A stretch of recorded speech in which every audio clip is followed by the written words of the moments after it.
Hablemos de bendición, historia de fe y fidelidad. Misión Caribe. Buenas, mi nombre es Marjorie Medina, pertenezco a la Iglesia Adventista del Séptimo Día de Vitalamanca.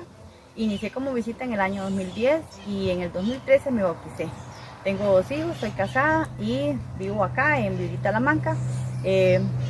Lo que quiero contarles es que yo hice un pacto con Dios hace mucho tiempo, en el cual llegó un señor hace muchos años acá y me ofreció alquilar una finca, un terreno, para que sembráramos plátano.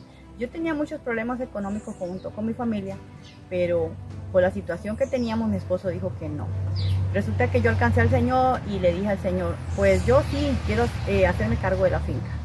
Y decidí que a paguitos le iba a ir cancelando el terreno y iba a ir sembrando. Entonces, bueno, me busqué un grupo de mujeres y decidimos entrar a trabajar la finca, sin que mi esposo se diera cuenta que yo había alquilado el terreno.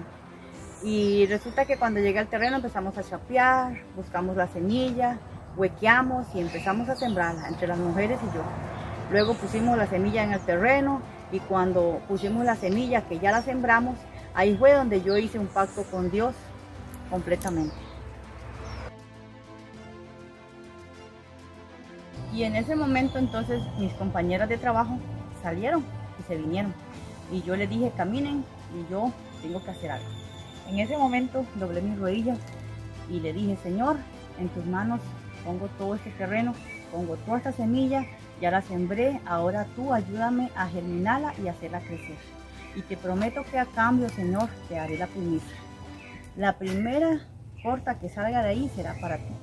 En la iglesia en ese entonces no había cerámica y faltaba poner la cerámica de la iglesia. Entonces yo pacté con Dios que si Él me ayudaba a que ese plátano fuera hermoso y que diera realmente un buen fruto, me lo iban a pagar bien y la primera corta iba a ser para Él. Sucedió entonces que al tiempo mi esposo se enteró de que yo tenía el plátano sembrado, fue a verlo. También fue el vecino que comprador de plátano y vio el plátano junto con mi hermano y vieron que ese plátano era algo extraordinario, era algo diferente a los demás. Y me dijo el Señor, no, definitivamente ese plátano yo lo quiero para comprártelo cuando salga.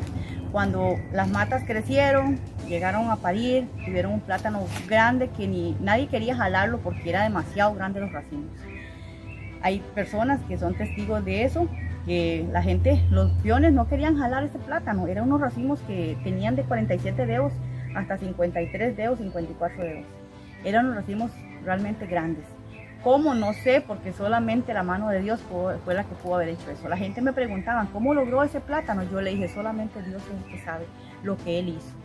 Resulta que sucedió que la primicia de una tierra con 3,000 matas de plátano, la primicia pues siempre son 30 racimos, 20 racimos. Y no me van a creer, la cantidad de racimos que salieron fueron 100. Exactamente lo que faltaba para comprar, o sea, lo que valía la cerámica de la iglesia. Eran 550,000 colones en ese entonces. Entonces llamé a los hermanos y le dije, cuando ese plátano salió, el vecino no me castigó nada, me dijo, ese plátano pasa todo por primera porque es fenomenal, es demasiado grande ese racimo. Entonces ya lo vendí, salieron 550,000 colones. La situación que yo tenía era demasiado difícil porque yo debía demasiadas deudas y podía haber pagado con ese dinero. Pero no, el pacto que yo hice con Dios era que esa primicia iba a ser toda para Él. Y yo no podía tocarla porque era un pacto entre Dios y yo. Entonces, mis hermanos fueron, averiguaron sobre el costo, sacaron las proformas y fueron a averiguar sobre la cerámica. Y realmente el mismo valor que lo que costó esa primicia era lo que valía la cerámica. Ahí me quedé asombrada lo que era porque mi hermano me dice, si una primicia siempre son poquitos, máximo 50 racimos. Salieron 100, hermanos.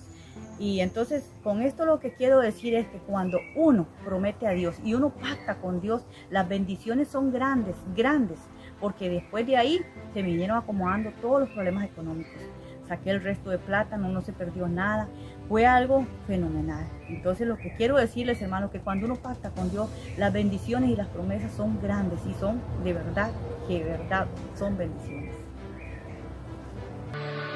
Ha llegado el momento que adoremos juntos a través de los diezmos y de las ofrendas.